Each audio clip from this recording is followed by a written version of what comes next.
சிறுவர்கள் சிறுமிகள் விளையாடுகிறார்கள். நகரத்தின் தெருக்களிலே விளையாடுகிற ஆண் பிள்ளைகளும் பெண் பிள்ளைகளும் அதன் வீதிகளில் நிறைந்திருக்கும் என்று சேனைகளின் கர்த்தர் சொல்லுகிறார். சகரியா 8:5. அன்பான குழந்தைகளே, மேலே குறிப்பிடப்பட்டுள்ள வசனம் வருங்காலத்தில் சம்பவிக்கப் போகும் ஒரு காரியத்தை குறித்து பேசுகிறது. ஒரு நாள் எருசலேம் வீதிகளில் என்ன நடைபெறப் போகிறது என்பதை தேவன் நமக்கு முன்கூட்டியே அறிவிக்கிறார். எருசலேம் என்பது மிகவும் பிரபலமான ஒரு இடம் என்று உங்களுக்குத் தெரியும். அது யூதர்களின் பிரதான நகரமாக திகழ்ந்தது. அது தாவீது ராஜாவும் சாலொமோன் ராஜாவும் வாழ்ந்த நகரம். இயேசு கிறிஸ்து சிலுவையில் மரித்து உயிர்த்தெழுந்த நகரமும் அதுவே.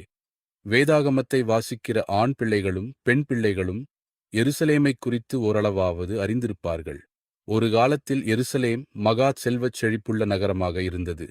யூதர்கள் தேவனுக்கு பயந்து வாழ்ந்தவரை அதுபோன்றதொரு நகரம் பூமியில் இருந்ததில்லை. ஆனால் யூதர்களின் பாவங்கள் எருசலேம் நகரத்திற்கு அழிவை கொண்டு வந்தன. வறுமையினால் சிதைந்து போன பாழடைந்த இடமாக மாறி அதை காண்பவர்களுக்கு அது மிகுந்த வருத்தத்தை கொடுத்தது. ஆனால் எருசலேம் மீண்டும் ஒரு மகிமையான அழகான இடமாக மாறும் நாள் ஒன்று வரப்போகிறது. அப்போது மேலே குறிப்பிடப்பட்ட வார்த்தைகள் நிறைவேறும். நகரத்தின் தெருக்களிலே ஆண் பிள்ளைகளும் பெண் பிள்ளைகளும் விளையாடுவார்கள். அன்பான குழந்தைகளே, இதிலிருந்து நீங்கள் 2 காரியங்களை கற்றுக்கொள்ள வேண்டும் என்று நான் விரும்புகிறேன். எருசலேமின் பரிசுத்தமான சிறந்த நாட்களில் சிறுவர் சிறுமியர் தெருக்களில் விளையாடுவார்கள் என்று தேவன் நமக்குச் சொல்லுகிறார். அது தவறு என்று வேதம் நமக்குச் சொல்லவில்லை. இதிலிருந்து நாம் கற்றுக்கொள்ளக்கூடிய பாடங்களை பார்ப்போம். 1. தேவன் சிறுவர் சிறுமியரைக் குறித்துச் சிந்திக்கிறார். தேவன் சிறுவர் சிறுமியரைக் குறித்து நினைக்கிறார் மற்றும் அவர்களை கவனிக்கிறார் என்கிற உண்மையை முதலில் கற்றுக்கொள்ளுங்கள். அவர் எருசலேமின் ஆண்கள் மற்றும் பெண்களை மட்டும் குறிப்பிடவில்லை, சிறுவர்கள் சிறுமிகள் பற்றியும் குறிப்பிடுகிறார். அங்கே அநேக பிள்ளைகள் இருக்கும் காலம் ஒரு பொற்காலமாக இருக்குமென்றும் அவர்கள் தெருக்களில் விளையாடும்போது அது ஒரு மகிழ்ச்சியான நேரமாக இருக்குமென்றும் தேவன் நமக்கு கூறுகிறார். சிலர் குழந்தைகளை கவனிப்பதில் அக்கறை காட்டுவதில்லை. மேலும் இந்த உலகில் குழந்தைகள் அதிகமாகிவிட்டதாகச் சலித்துக் கொள்கிறார்கள். அப்படிப்பட்டவர்கள் தேவனைப் போல இல்லை. பரலோகத்தில் இருக்கும் நம் தேவன் குழந்தைகளை நேசிக்கிறார். இப்போது குழந்தைகளாக இருப்பவர்கள் இல்லையென்றால் பிற்காலத்தில் ஆண்களும் பெண்களும் இருக்க மாட்டார்கள் என்பது அவருக்குத் தெரியும். சங்கீதம் 127:5 பிள்ளைகளால் தன் அம்பராத் தூணியை நிரப்பின புருஷன் பாக்கியவான் என்று தேவன் சொல்லுகிறார். சிறுவர் சிறுமியரை விரும்பாமல் அவர்களுடன் கடுகடுப்பாக இருப்பவர்களே, நீங்களும் ஒரு காலத்தில் குழந்தைகளாக இருந்தீர்கள் என்பதை நினைவில் கொள்ளுங்கள். வேதாகமத்தில் குழந்தைகளைப் பற்றி அநேக இடங்களில் குறிப்பிடப்பட்டுள்ளது. இஸ்மவேல், ஈசாக்கு, பென்யமீன், மோசே, சாமுவேல், அபியா போன்றவர்களின் வரலாற்றை வாசித்துப் பாருங்கள். சாலோமோனின் நீதிமொழிகளை வாசியுங்கள். அந்த ஞானி குழந்தைகளைப் பற்றி எத்தனை முறை பேசியிருக்கிறார் என்பதை பாருங்கள்.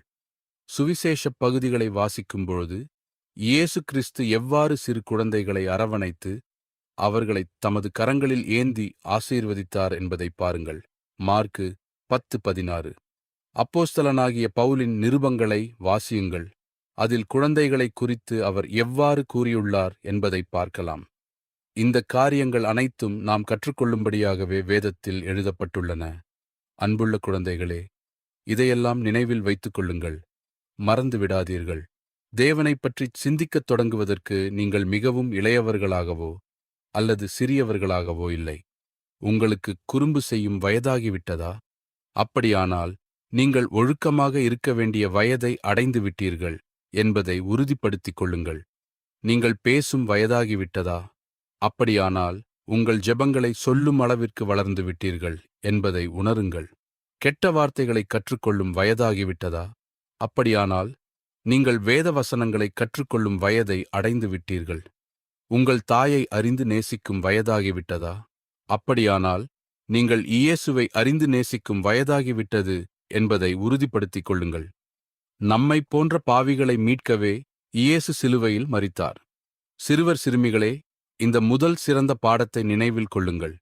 தேவன் உங்களை கவனிக்கிறார். நீங்களும் தேவனை நோக்கிப் பாருங்கள். 2வது, சிறுவர் சிறுமிகளை விளையாட தேவன் அனுமதிக்கிறார். இந்த வசனத்திலிருந்து இன்னொரு காரியத்தை கற்றுக்கொள்ளுங்கள்.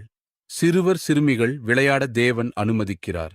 எருசலேமின் தெருக்களில் சிறுவர் சிறுமியர் அமைதியாகவும் சும்மாவும் உட்கார்ந்திருப்பார்கள் என்று அவர் சொல்லவில்லை.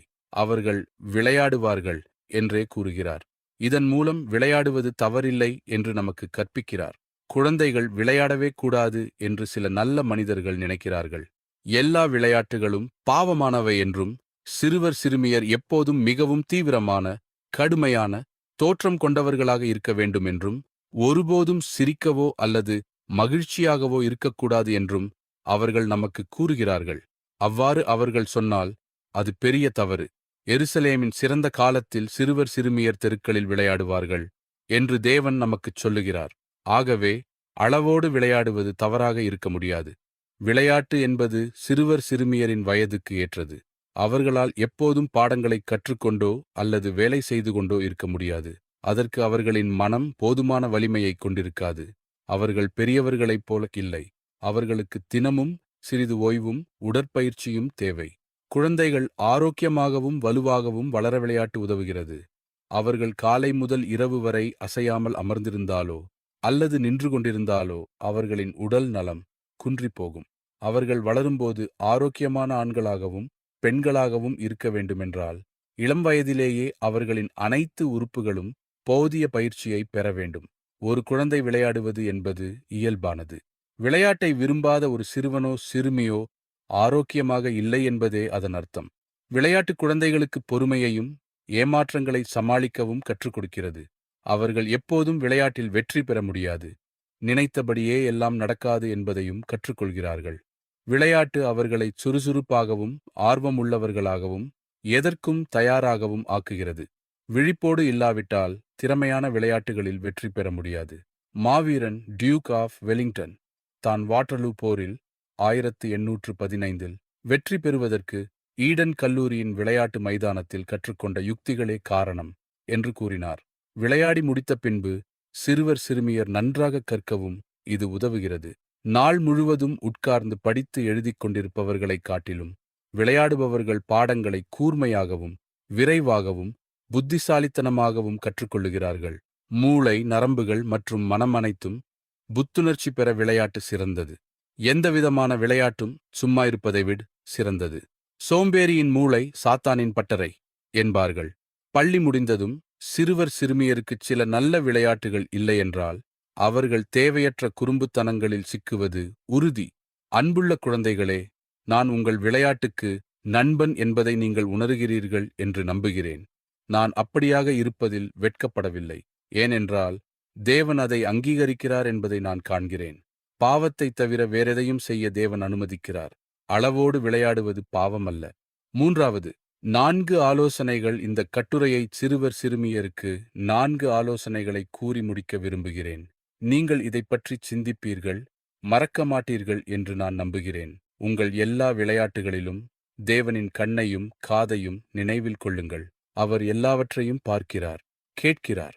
அன்பு குழந்தைகளே, தேவன் கேட்க விரும்பாத எதையும் நீங்கள் பேசாதீர்கள். தேவன் பார்க்க விரும்பாத எதையும் நீங்கள் செய்யாதீர்கள். உங்கள் எல்லா விளையாட்டுகளிலும் உங்கள் நிதானத்தை காத்துக்கொள்ளுங்கள். நீங்கள் விளையாட்டில் தோற்றாலும் கனிவாகவும் மகிழ்ச்சியாகவும் தன்னலமற்றவர்களாகவும் நற்குணமுள்ளவர்களாகவும் இருங்கள். அன்புள்ள குழந்தைகளே, ஒருபோதும் உணர்ச்சி வசப்படாதீர்கள். நீங்கள் எப்போது விளையாடினாலும் உங்கள் சுய கட்டுப்பாட்டை இழக்காதீர்கள். உங்கள் விளையாட்டின் காரணமாக உங்கள் கடமைகளை புறக்கணிக்காதீர்கள். பள்ளியிலும் வீட்டிலும் சிறந்த ஆணாக அல்லது பெண்ணாக திகழ உங்கள் விளையாட்டுகள் உதவட்டும். வேலையே இல்லாமல் எப்போதும் விளையாட்டு மட்டும் இருப்பது மந்த புத்தியை உருவாக்கும் என்பது முற்றிலும் உண்மை. அதேபோல விளையாட்டே இல்லாமல் எப்போதும் வேலை மட்டும் இருப்பது ஒருவனை அறிவற்றவனாகவும் பயனற்றவனாகவும் மாற்றும் என்பதும் அதே அளவு உண்மை என நான் நம்புகிறேன். கடைசியாக, உங்கள் விளையாட்டில் கூட எல்லா உண்மையான மகிழ்ச்சியும் தேவனிடத்திலிருந்தே வருகிறது என்பதை மறந்துவிடாதீர்கள். நீங்கள் மகிழ்ச்சியாக இருக்க விரும்பினால், சிறுவர்களே, சிறுமிகளே, கிறிஸ்துவை நேசித்து அவரை உங்கள் முதன்மையான நண்பராக்கிக் கொள்ளுங்கள். கிறிஸ்து சாந்தமான இருதயத்தையும் அமைதியான மனதையும் கொடுப்பவர். கிறிஸ்துவை அதிகம் நேசிக்கும் குழந்தையே மிகவும் மகிழ்ச்சியான குழந்தையாக இருக்கும்.